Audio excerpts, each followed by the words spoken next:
Hello neighbors, it's Brad here at eTrailer, and today we're taking a look at the CURT Class 1 trailer hitch on a 2012 Honda Accord. Now we're going to walk you through the installation of it, and hopefully this helps you get your hitch installed. So having a trailer hitch on your vehicle is really going to open up what accessories you can use. I currently have a Class 1 1.25 inch, and I use that for my bike rack, but if I want to put a cargo carrier on it, to add space to my vehicle, I can also do that. And that's kind of the benefits of having the hitch, is the ability to add accessories. Now you are limited a little bit when you are looking at accessories. Many of them, the standard is 2 inches. So make sure when you order your accessories, it is 1.25 inch. So looking at some of the specs on the hitch, it has a 2,000 pound gross trailer weight capacity, and what that is the weight of the trailer plus the accessories loaded. Now you do have a tongue weight capacity of 200 pounds, which is the downward pressure on the inside of the receiver tube hitch. So something to take in consideration when loading up your accessories, not to exceed that. So looking at some of the features here, you're going to see it does have a plate style safety chain loop, and now the holes are nice and open there, so that's going to allow you to hook up a bunch of different styles of hooks and different sizes, and that's really nice. Also, you're going to see it has a standard 5/8 hitch pin hole. Now, the hitch pin is not included with the hitch, but we do have those here at eTrailer, and this is a necessity for when you put your accessories on here. When adding a hitch, it's important to get some measurements, and that way you know how it's going to act with your accessories. And one of the main ones that you're going to want to get is from the hitch itself to the furthest most point on the bumper. So this is putting us right at about 1.75 inches, and that's important to note because as your accessories slide in here, sometimes they can get pretty close to the bumper. So measure your pin and where the hole is, and make sure that it's not going to make contact with your rear fascia. Now also, you're going to want to note ground clearance. From the ground to the bottom of the receiver tube opening is about 9 3/4 inches. And that's going to be important for when you take your vehicle maybe to an off-road mountain bike course such as I do, and you do have to worry about that bottoming out. Or also if you're going up an incline, that accessory is going to tilt down. So keep that in mind when you're going on some maybe not so friendly smooth roads or up an incline. The hitch is steel construction, so it's very sturdy and also has a nice black powder coat finish over it, and that's going to protect it from rust and corrosion buildup as you drive and get road grime and salt and whatever may come to it. So also you're going to notice out the gate here is this is an exposed cross tube. Some other hitches you can actually have a hidden up and only see the receiver. Now seeing the tube maybe can be unsightly for some, but the function that you're getting from the hitch I think outweighs the form that it comes in. So installation of the hitch is pretty straightforward. There are a few things that you're going to have to take your time with, and one of those is going to be elongating one of the holes. So it's important that you have a rotary tool or a die grinder to elongate those. You're also going to have to trim the underbody paneling and the heat shield. Now that seems like a lot, but I'm going to walk you through the installation and you can determine if it's something that you want to tackle on your own. If you're fairly handy and have a basic set of tools, you should be able to do it.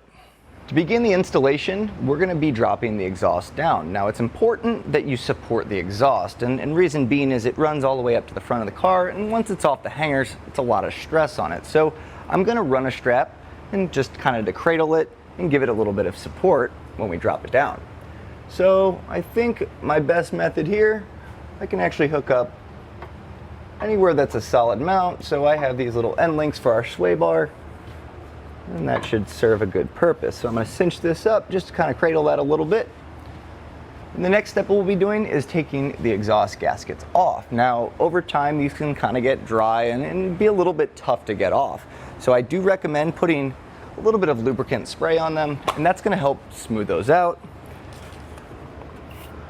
A little penetrating oil can also work. Basically something to kind of get that slipping through.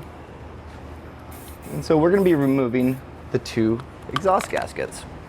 I'm going to try to do it by hand first, and if not, you can always use a pry bar.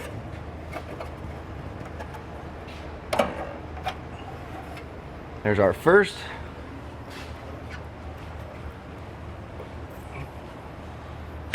And there's our second.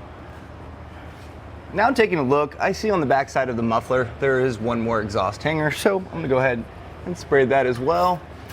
Now, I think best method for this one might be using a pry bar. So I'm going to try to straight shoot this up. Let's see if I can't pry it off. Now with some leverage, I can simply use the pry bar and kind of work it around, and it should pop off. Just about there. All right. So now you can see the exhaust straps down. We have our strap in place kind of supporting that. So the great thing with the strap is if you need a little bit more clearance, you can simply loosen this down and gain a little more clearance. Now with the exhaust out of the way, we're gonna have 4 bolts on our heat shield, and they're gonna be 10 millimeters. So we're gonna go ahead and take those off. And once you take them off, make sure you keep these maybe in a bag or a secure place. That way you have them for later. We'll also set the heat shield aside because we'll be doing some trimming on that. If you're using hand tools, you should be able to get a ratchet and a socket onto these, but if not, I'm using our drill here, and a nice extension is going to be able to get you those spots pretty easily.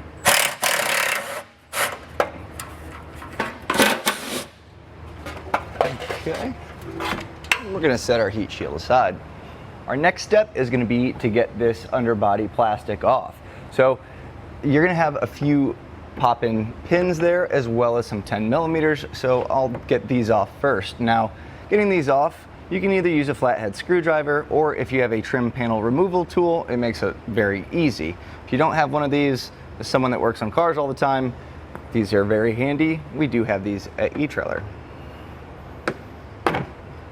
So just pry on that top little button, and sometimes with the road grind they'll kind of cake on there, but just kind of work at it. Let's see if we can't just do the whole thing here. Just be careful. I'm trying to get this to separate. There we go. Now that we have a gap, I can get my trim panel removal tool. Oh, we got the whole thing. Once you have all your plastic push pins pulled out, there should be a total of 5. We're now going to go and, with our 10 millimeter, remove the bolts holding it up. Now you're going to see these pockets here. They are tucked up there, so you're going to need an extension with the 10 millimeter to get to those.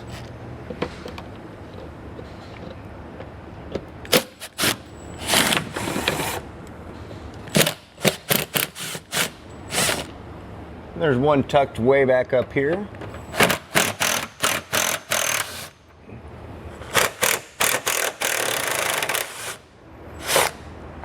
So you can see that already the underbody panel is starting to come off. We do have a Phillips screw here on the actual mud flap. Now it is kind of tight to get into this spot, so if you have a stubby Phillips head, that would probably work. If not, I have this little ratcheting tool here with a bit, and that's going to get us into that angle. Get that out. This should kind of come out with a little bit of persuasion here. Be careful doing this because a lot of dirt and rocks and dust have built up in this underbody. So if you have safety glasses, I suggest wearing them just to protect your eyes a little bit. Okay, so as I'm looking at this, I do see the plastic goes up a little further. So there's one more Phillips on the inside of the wheel well. We're going to take that off and this should come out.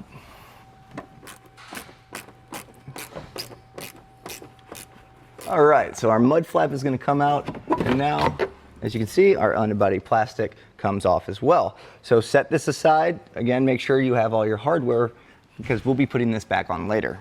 So now we're going to need to elongate some holes, and that's where the actual bolts are going to be that we mount the hitch to. Now, the issue is you have a carriage bolt with a head that is quite large, as well as a bracket, and that's going to feed up in this frame rail. So you're going to want to elongate the holes to get the head of that bolt in. Now there's a few different ways to do it. The way that I'm going to do it is I have a die grinder bit on a drill. If you have a Dremel with a grinding wheel, you could probably notch that out. There's a few different ways. If you're crafty with an angle grinder, you could do it. But the main thing, try to get this wide enough to fit this in.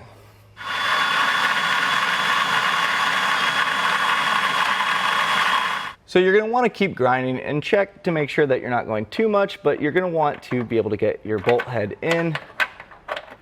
And as you can see, it's kind of a tight fit. You got to kind of work it at an angle, and also you're going to need this plate to go up. So keep working at it until you know for sure it fits. And then once you have that drilled out, you're going to want to repeat the process on the passenger side.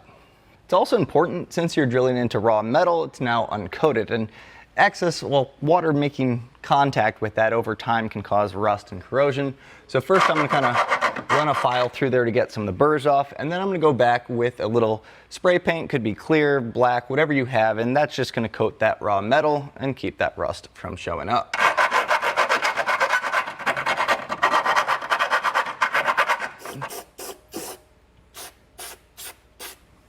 So we have our holes elongated enough to fit our spacer block as well as our carriage bolt. Now in the kit, you're gonna see a coiled up fish wire. So we're gonna be using the reverse fish wire technique to get these bolts into place. It can be a little overwhelming looking, but I'll walk you through it right now. So this coil here will simply screw onto the carriage bolt.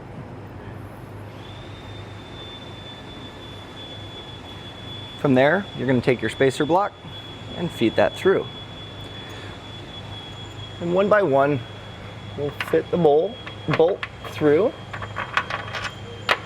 feed that up a little bit, and then we're going to put our spacer block in. Now once those are both in place, you kind of wobble it around a little bit, and you're going to want that bolt to drop in. Go ahead and repeat this process on the passenger side. We're just about ready to get our hitch up in place. But before we do that, the U-bolt supplied in the kit is actually going to go on the tow hook here, and that's going to we're going to bolt that up to the hitch and give added support.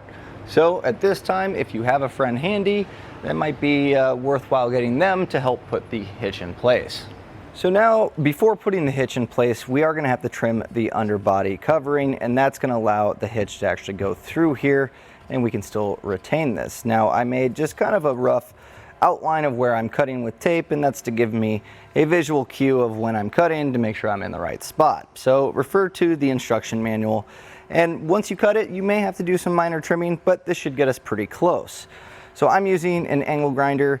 If you don't have an angle grinder or a rotary tool, you can also just take a drill bit and kind of cut or drill a few holes, and then take snips or a utility knife and carefully cut through this.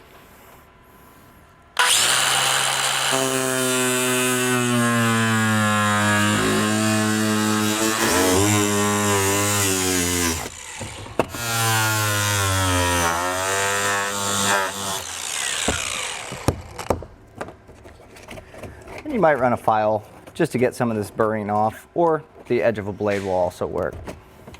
With our underbody panel cut, we're going to simply feed the driver's side through the hole, and you can see it kind of lines up there. Now this can get a little tricky because we're going to be putting the plastic up along with the hitch. So while doing this, make sure you have your larger nuts in hand, and that way we can hand thread those on the bolts. If you have an extra set of hands or a friend close by, you might grab them for this step. So with the plastic underbody, we're going to kind of feed the hitch and the plastic up. So take your time with this. Now once you get to a spot where you kind of have it up almost in place, get your fish wire, and you're going to want to feed that through the hole of the hitch itself. Now this is where it might get a little tricky. You're going to get the plastic kind of up and out of the way and still be able to get your hand up there to hand tighten the nut on. So feed this up. And you can pull your fish wire off. Now be careful that the bolt does not go up into the actual frame of the car, because it can be a pain getting off. But once you've thrown a few threads onto it, it should hold it in place and hold it up.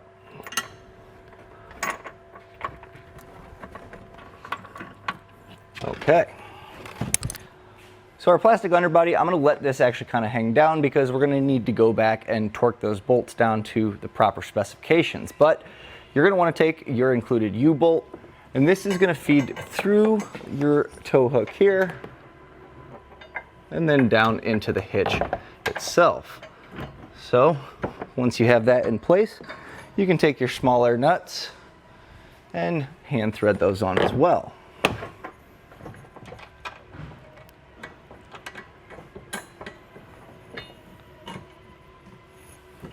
So now we're going to zip up the outside bolts first. Now you can tighten it down, but we are going to go with the torque wrench and get the proper torque specifications that are in the instructions. But for now, we'll zip this up. It's also important to kind of make sure that the hitch is in place facing straight, not crooked, because once you tighten it down, it may be a little off. There's a little bit of play in each hole. So let's zip this down. And then we're going to go to the other side and do the same thing. With the 9/16 socket, we're also going to use this on the nuts on the U-bolts. And alternate each side as to not tighten one too much more than the other. So now we have them zipped up in place. We're going to torque them down to the instructions torque specifications. Now if you don't have a torque wrench, we do have these here at eTrailer for purchase, but also you can go to your local auto parts store and sometimes you can rent them for free. So with our 11/16, we'll do these outside ones first.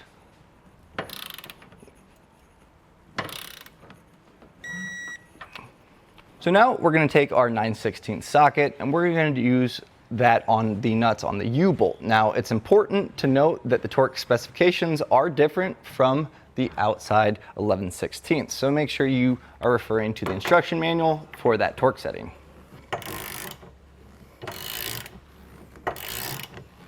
We're going to also trim our heat shield. So using the measurements from the instructions, I've taped off the rough shape of what we're cutting out. So let's go ahead and make that trim. Now if you have tin snips, they will cut through this quite well. I'm going to go ahead and use my angle grinder.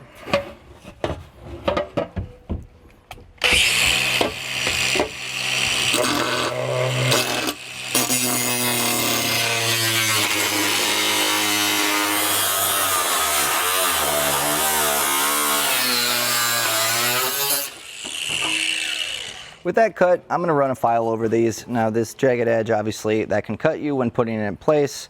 So just a quick file run over should smooth that out. So now we have our heat shield nice and trimmed, and that's going to clear this hitch. So have your hardware in hand. Slide this in place. You can go ahead and reattach it.